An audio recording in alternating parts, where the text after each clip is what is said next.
bersama kami di dua arah, saudara, was-was politik identitas. Saya langsung ke Bang Andreas. Tadi Pak Hasto kan sempat menyebutkan bahwa tidak ada tempat bagi politik identitas di Indonesia. Ini khusus untuk ditujukan ke salah satu paslon tertentu atau memang ini sikap PDIP?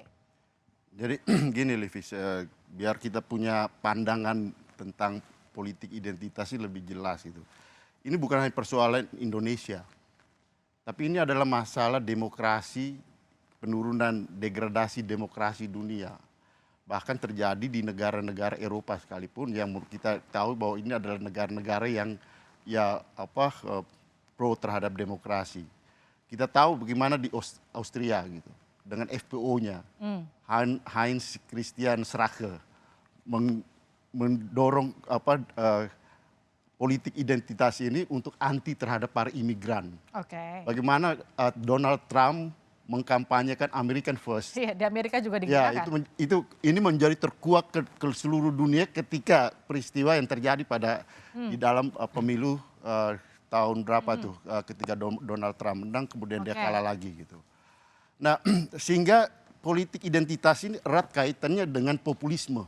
Baik. Yang digunakan oleh para politisi untuk meraih popularitas dengan menggunakan instrumen bukan hanya agama gitu, bisa jadi etnis, bisa jadi agama untuk kepentingan meraih keuntungan politik di dalam kampanye politiknya gitu.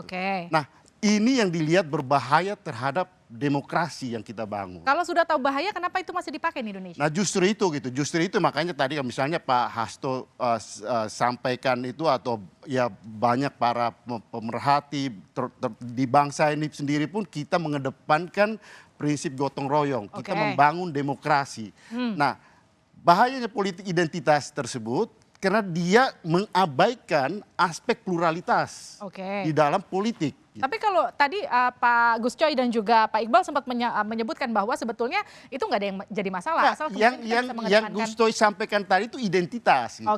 Tapi politik identitas adalah mempolitisasi identitas. Jadi dua hal yang berbeda. Dua hal yang berbeda. Ya saya yakin Gus Coy juga tidak setuju kalau politisasi dengan identitas untuk kepentingan untuk keuntungan politik itu tadi Gus Coy juga sampaikan gitu. Jadi pemahaman terhadap politik identitas itu ya itulah tadi gitu. Jadi disinilah saya kira kalau kita melihat dalam kacamata itu memang politik identitas itu merupakan eksklusivisme dari identitas yang kita miliki untuk meraih kemenangan politik. Ini ada beda pemahaman.